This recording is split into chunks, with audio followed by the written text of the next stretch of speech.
From Wall Street to Main Street to help small business owners have the same capital as corporate America and give them the same resources as a larger company. We cover business funding, business credit, scaling, business consulting, and much more. Check out the website at shieldadvisorygroup.com. Welcome to the show, The Liquid Lunch Project. Hey, what's up, everybody? Welcome back to another episode of the Liquid Lunch Project. I am Matthew R. Meehan, alongside my partner, the Professor Luigi Rosa Bianca. What's on tap today, Lou? Matt, we kind of figured that today we would bring our esteemed small business audience members up to speed on technology. So we're going to have today a State of the Union on technology, and there's no one better to give us the ins and outs of what's going on in the tech world, especially for small business owners, than David Sobel. David is the host and founder of MSP Radio, as well as the host of the Business of Tech podcast. So Dave, thank you for giving us the pleasure of joining us. Please, what do small business owners have to expect today in the world of technology? Oh, guys, I'm so excited to be here. Thank you for having me.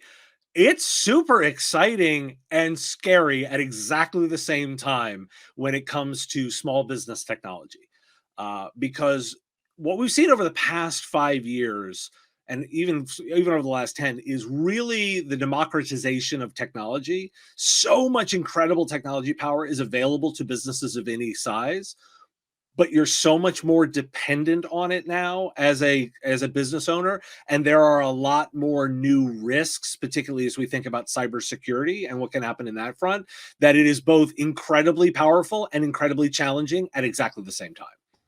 Now, Dave, how does a small business owner make that decision? Because they're straddling the line. Do I take on a new CRM to help me with marketing and communications?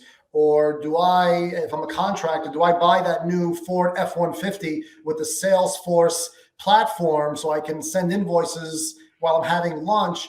Or do I just stick with my good old iPhone and pick up the phone when someone calls? There's a pretty, it's not a black and white line. So help the small business audience make that decision.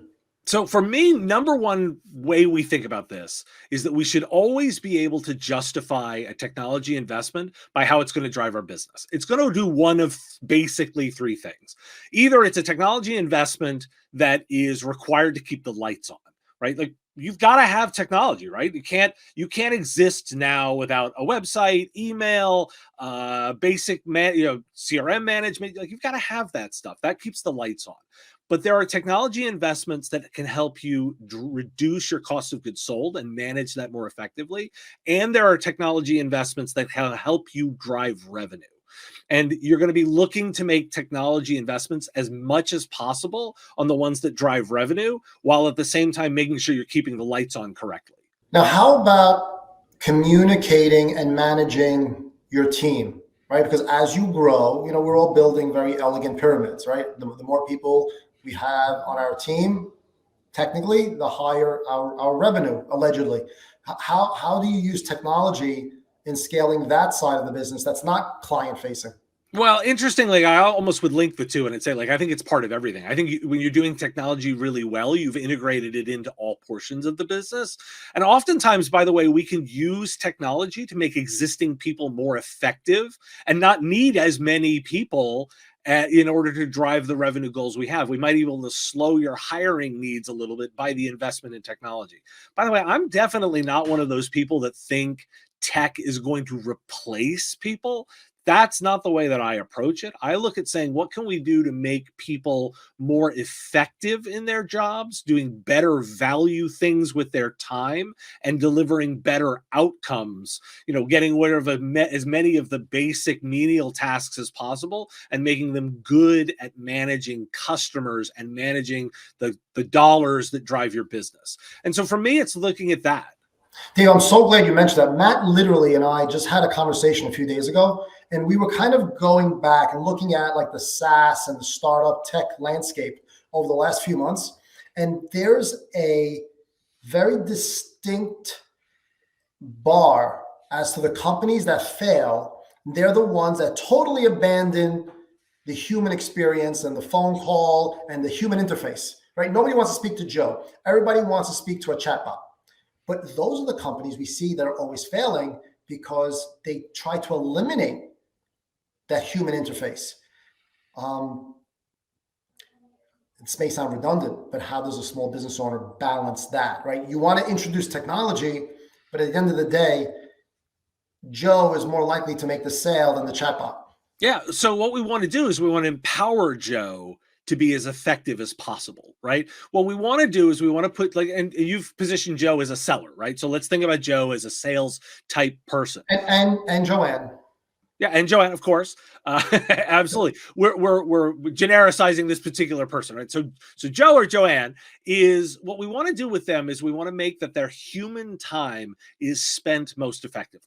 So what we want to do, for example, is it better for this person to spend their time directly on the phone, or do they need to spend time like doing all the research? Well, if we can use systems to make sure that they are empowered to know exactly what's going on with that customer before they call, like they pull them up in your CRM and it gives you a complete profile of the customer, tells you exactly what their needs points are, has some data analysis for them on how they're performing, what their needs might look like. Then we've given Joe or Joanne exactly the data they need to be effective when they call. And they can call the customer and go, hey, I've got an understanding right now. You're in a position where we've been working together for the past year and a half. I actually note that we had a really great interaction last month. You bought a little bit more from us. I want to talk to you exactly about how that's going. And I want to make sure that the products are effective in the way that we intended them to be sold.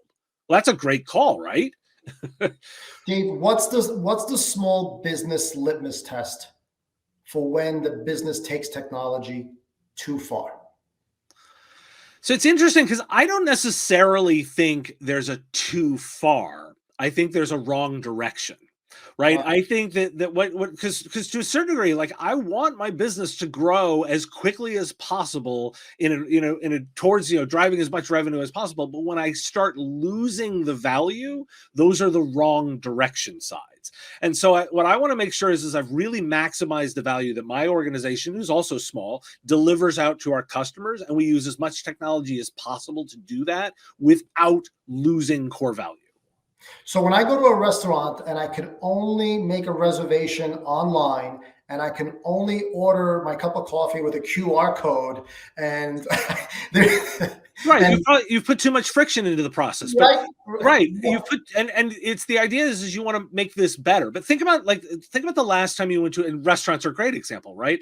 That's one where like they've sort of done it badly. But think about the ones you've worked at recently where you go in, the server has a pad that, where they're putting your order in, it directly goes back into the back office, to the kitchen, so that they're able to manage it really well. The server has real-time information to where the order is, has the ability to help you guide you through that massive beer list. This happened to me just recently before a Caps game, right? I was downtown and the server walked up, they had a pad, they talked me through. We were having a little trouble with the beer list, but they were able to focus in on exactly what our needs were. And then, by the way, left the pad there for us and said, by the way, if you need anything, there's a big button here on the top to call me, or just put your food order in.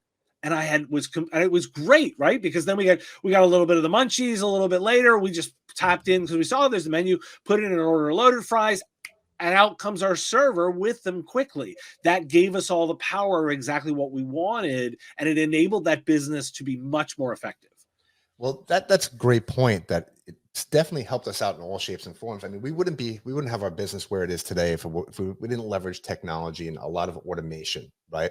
Right. However, when you take that element, the human element out of it, things start to get a little funny. And why I say this is pretty simple. When I go to Chase and I go online, they have the best technology out there.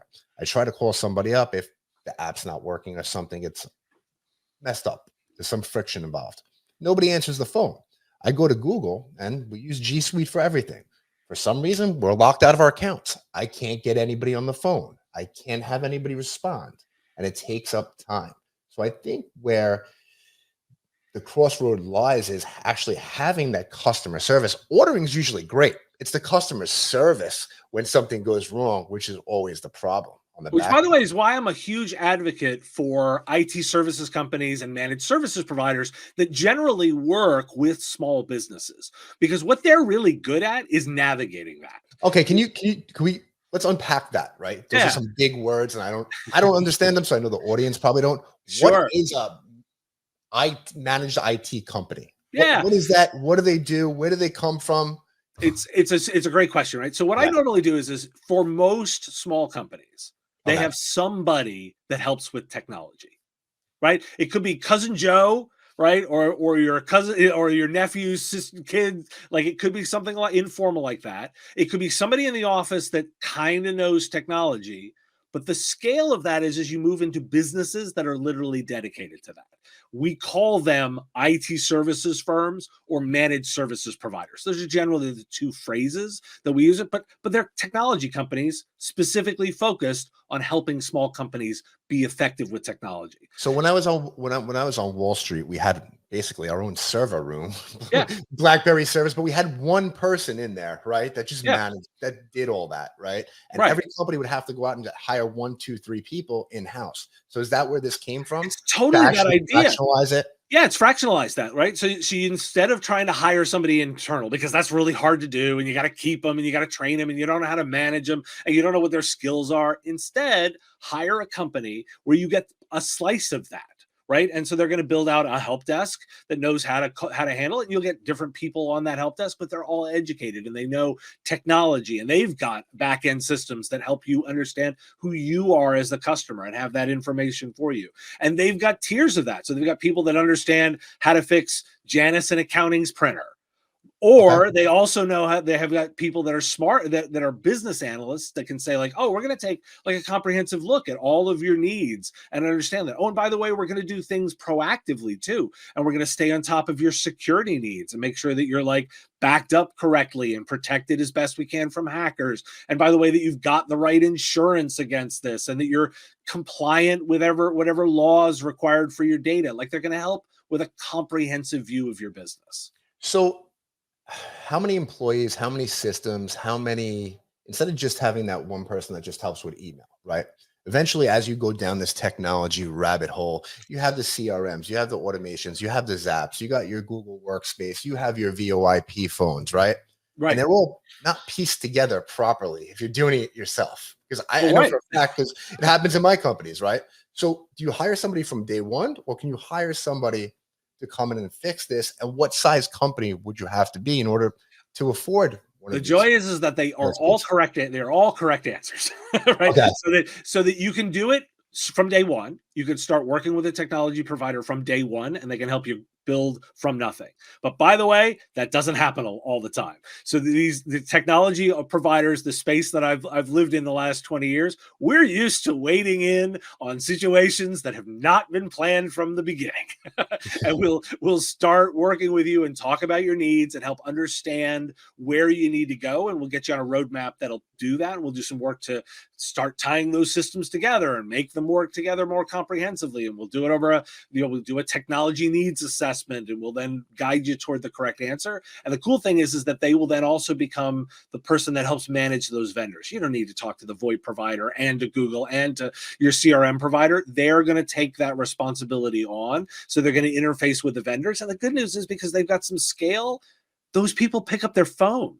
Right? Like, because it's not you just some small business. They've got a relationship with those various vendors that they've worked with. They're part of their partner programs. They've got distributors that they work with. They've got channels that help them get to the vendors that you're working with.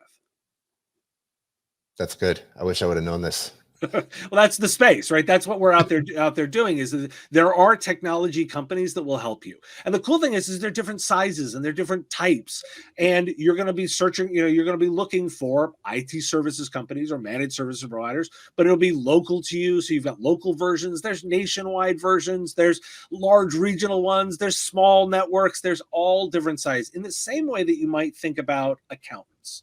Right? There's big accountants, there's small accountants, there's one-man shops, there's small local regionals. It looks a lot like that in terms of the way you think about these IT services companies. Matt, you realize Dave is that successful stereotype. I mean, for the audience out there that's listening and not watching this video, his office is basically the Hall of Fame for technology. He's got a Commodore 64. He's got an Atari 2600. He's got some classic video games. I think he's got the Rosetta Stone back there as well. Dave, you obviously bring this passion, and we feel the visceral energy that you bring to the space. How did this happen? Were you the kid that was playing Pac-Man 40 years ago, and it stemmed from there? Like, what? Give us the hero's journey. Totally that. And by the way, I get the gray hairs to show for all of this at this point, right? So yeah, I mean, I am quintessentially that kid of the 80s that grew up playing video games and I got my first computer when I was 5, and it was a Commodore 64. What was your favorite movie in the 80s? Oh God, there's so many good ones. Like, I mean, I'm a Star Trek fan, like through and through. But Back to the Future, like, I mean, anything sci-fi, like I'm right in that space. Like, I am the quintessential 80s nerd kid, right? Who, I ran a BBS in the 90s for anybody who knew that kind of stuff. We were using modems to communicate with one another. I was the high school kid who spent too much time in the computer lab. And I went off to college and got a degree in computer science because I knew I want to play with computers. Like, that had always been my vision of where I was going to go. And I always quip that college Dave thought he'd be writing software late in his career and like building software products. And I just happened to get a pivot during the late 90s, tech boom, to learning that, oh, wait a second, there's some real interest in helping people with technology. That those of us, like, not only did I have a computer science degree, it was from a liberal arts college, so I can read and write. And wow, there's a lot of people that don't understand this stuff. And my ability to communicate that was actually an asset. And I said, you know what? I can actually be more effective in getting on the business side, learning more about what it is to be a business owner. And that's where my career kind of pivoted. Dave, with your experience, and you obviously bring like an academic approach to the business as well. When you were younger in the 90s and maybe the early 2000s, did you see this natural progression? Like, did you realize that we were going to go from this PC to this little 4-inch device that did everything for us? Like, was that like a natural progression, or did some technology throw us for a curveball? So the answer is you see certain patterns, and then at the same time, there are elements of it that surprise you. I can tell you, like, from the early 90s, I had the idea of like, oh, these things are going to let us communicate better. This is going to let us connect people in ways that I had not considered before. And you can also see like that you've always been able to figure out that the computers get faster, they get smaller. Those are pretty consistent trend lines, and we call those hard trends, where you can actually identify like, we can make predictions, right? Will there be another iPhone? Yep, there will absolutely be one. And what will it be? Probably a little faster, probably a better camera. Like, there are certain things we know about it to be true. And I found that to be true over my course of my career, right? Will a computer be faster? Yes. Will I be able to get speeds that are faster? Yes. Will I be able to reach out? Will there be more complexity to it? Will storage be bigger? Like, all of those things are hard trends. Now, are there things that throw us for a loop? Yep. There are definitely things that you go and say like, oh, I didn't necessarily see that coming. Like, for me, the big, we all like to talk about like the iPhone, right? Like, as a big innovation, but actually the big innovation with that was multi-touch, the ability to touch the device and interact with that. Like, I didn't quite see that one coming, but the moment you saw it, then you're like, oh, this will start showing up in lots of other things, and I can start seeing other uses for it. So from a trends perspective, I'm always trying to find like which ones are the hard trends, the ones I can be dependent on, and which are like the soft ones that may surprise me. So where do you think we're going next? Let's talk about some trends, some predictions. Well, I'd be remiss right now if I didn't talk AI, right? Like, it's all AI all the time. Yeah, but really, AI has been around for a long time, but now right. It's just popularized, right? AI, Well, I mean, basic AI, Siri and Alexa and all the stuff and algorithms are AI, right? At the end of the day.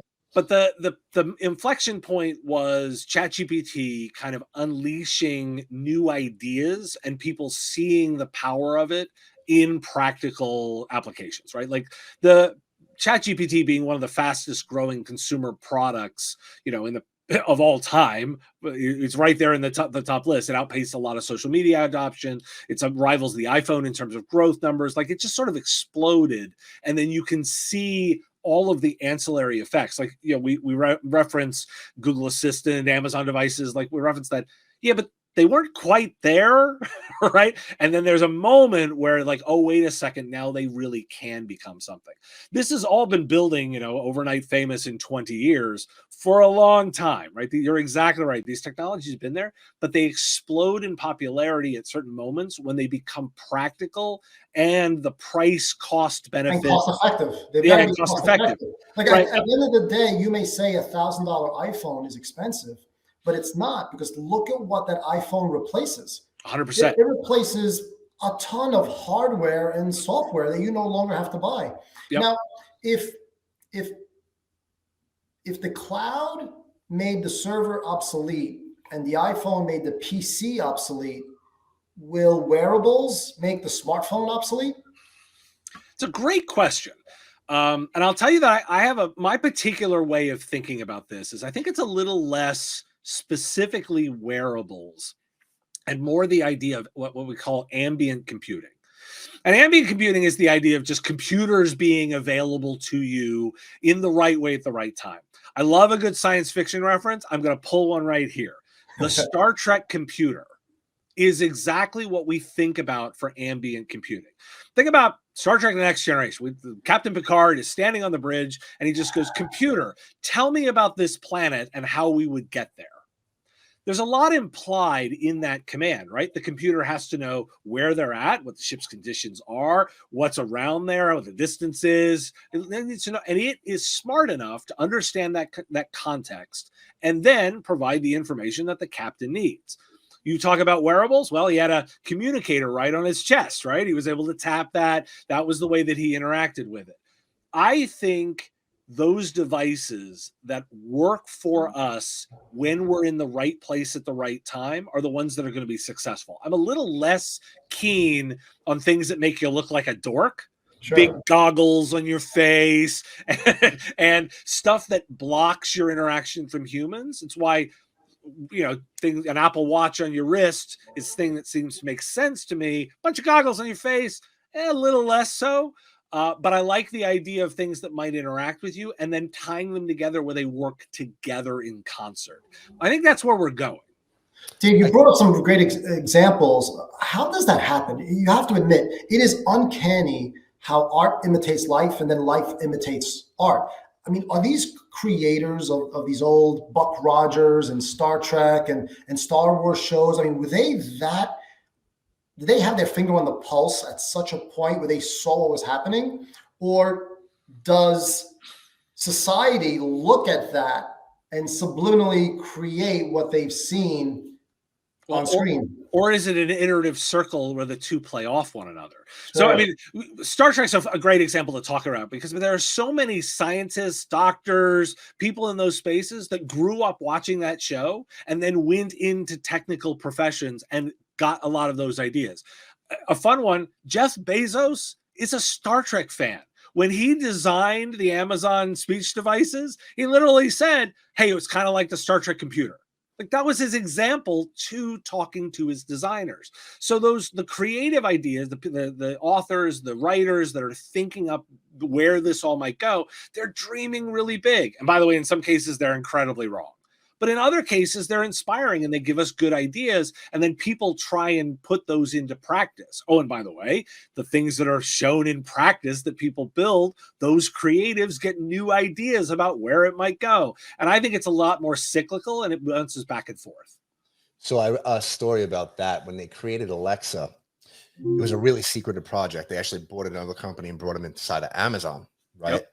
And the problem that they were having was, it wasn't, if we speak into a phone, we could speak into a phone. It was long range speech to computer or text or whatever you call it. They actually went around the country and put Alexas in apartments and rented them. Mm-hmm. So they would have people come in and out and they would pay like these people to come in. So nobody knew what was going on inside these apartment buildings. They thought they were selling drugs. They thought it was something else, people going in and out all day long. But that's how they actually trained Alexa to be able to read speech all day long, or hear the speech from far range. Yep. And then they had to figure out the technology from microphones and isolating for the wake words, all kinds of cool little innovations and investments they made that made it effective over time. And by the way, I expect that stuff is going to get way smarter as we put generative AI into it. If you're, quick prediction for you, like if you're going to see Apple, you're going to see Amazon, you're going to see Google all invest in their voice assistants this year to make them a lot smarter and much more conversational. It'll be interesting to see where that goes. Dave, let's touch upon transportation a bit, only because it affects so much of us, both in business and socially. Where do you see technology taking us? I mean, are we still going to be dependent on the car, or do you think we'll transition to like mass transit and things will be a little bit more remote? So I'm definitely not a transportation expert, but I can definitely tell you some of the things that I'm guessing and looking at in terms of the way that I think about it. The areas that are easiest to automate tend to be the ones where that are a little less dependent on human complexity and nuance, and the ones where there are real business outcomes. I can tell you that I am less keen on the idea of self-driving cars and much more interested in self-driving trucks. Like I think about when you talk about transportation, I immediately go to, I think we're going to be tying together warehouse distribution centers like that live kind of on the outskirts of town and use interstates to move bets. I'd be much more worried about being a long haul trucker than I am worried about like downtown cars getting replaced. Why? Because it's really hard to do downtown. But it's actually not nearly as difficult when it's long distance driving that's simple and much more on roads where you can predict it. Oh, and by the way, the business benefits of doing that, a lot higher. Because think about the idea of if you could run trucks 24/7 because they didn't require humans, whereas humans can only do shifts and they can only do certain amounts of times. If you can make your trucks that much more productive, that's a real interesting business outcome. So from a transportation perspective, I look and say, it's going to be really interesting to watch what happens in automated trucking, much more than automated like local cars. These inefficient humans have to use the restroom and sleep. Crazy. Well, isn't that a better use of human time? Like if you look at it broadly, like humans in as a group, like wouldn't we rather have those humans do smarter things like working with customers, making determinations about where product goes, that kind of stuff, than just have them behind the wheel moving a car? Like it feels like a better use of time. Now, I will always say as a technologist, I always think about the fact that when I make a statement like that, we, society, have to think about the investment in the individual humans if we're going to disrupt that business. So if we're going to disrupt long haul trucking, we'd better figure out what we're doing with truckers as individual humans. Are they going to get new skills? Are they going to be, are they going to have new job opportunities related to that? We should think about that as a societal responsibility. But when I think about it from a trend perspective, it's like, that makes perfect sense to disrupt that. Dave, I may be simplifying this, but that concern historically has never, it's never bothered me, right? Like when we went from sails to steamships, obviously you probably need 1/4 of the manpower on a boat for a steamship, but now you've got to make the metal. 100%. Now you've got to dig the coal, right? So it's just a matter of transitioning and finding the right space. But I think whenever we can become more efficient, and like you said, efficiency translates to the bottom line. I think it's a win-win and society benefits because ultimately salaries increase, the cost of living increases qualitatively, lifespans increase. So I think it's a win-win across the board. I generally do too. I just like to be thoughtful about it and make sure that when we're thinking about that because by the way, every time I find a disruption like that, there's opportunity in everything that I just said. So for example, there is opportunities for new businesses potentially and helping truckers move to other industries, right? Like that's going to be a thing. There will be people making money supplying that service to help individual training. Like I just like to look at those and say, like, what are the second order effects that we can identify and then build businesses around? Dave, I have to confess, I am a listener to your podcast, and I do like your MSP radio. You are known for a funny quote, and if you could unpack it for us, I'd really love to share it with the audience. As you know, Salesforce is one of the largest SaaS companies and wildly successful, and I think one of their reasons for success is because they have not eliminated, pun intended, the Salesforce from Salesforce. But you say that for every dollar in Salesforce sales, there's $5 of services. How does that affect business? Oh, I love this question because this goes to the root of what we've been talking about. So when you put Salesforce, the product in, it's really complicated. Like it's hard to use, right? You gotta teach your people how to use it. So they need some training, right? They need some training. It has to be customized for them. They've got to you got to make sure that the fields are right. You got to make sure the data is well done. Well, somebody needs to do that work. And that's exactly the IT services space that we're talking about. The people doing that work are making $5 for every dollar of Salesforce stuff. Meaning when you're buying the product, that's not the end of your journey with it. You've got to get all of the help in making effective with it. And that costs money too. And oftentimes not talked about as much, but that's the space that I live in, that a lot of the listeners to my show are involved in helping small businesses be effective there.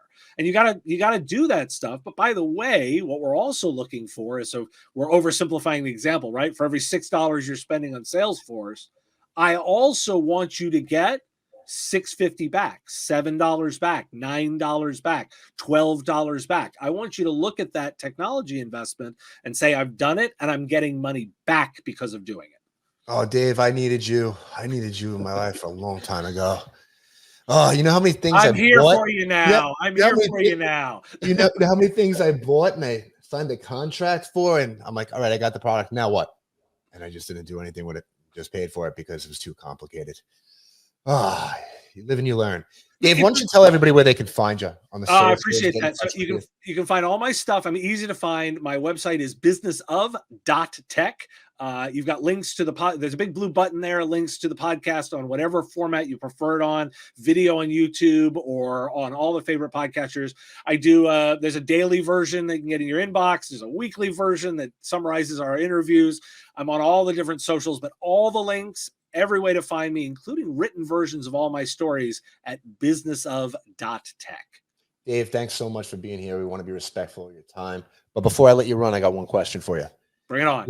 Only play one video game for the rest of your life. What would it be? Street Fighter 2. Oh my, I love you. I play with my kids every day. I have the arcade machine over at my house. It's gotta be that. Like it's the classic for a reason. It is always my go-to. When I remember I'm testing a new thing out, there's almost always Street Fighter 2 for it. Dave, thank you so much. Everybody, that's a wrap of the Liquid Lunch Project. We'll catch you on the next episode. Thank you for listening to the show.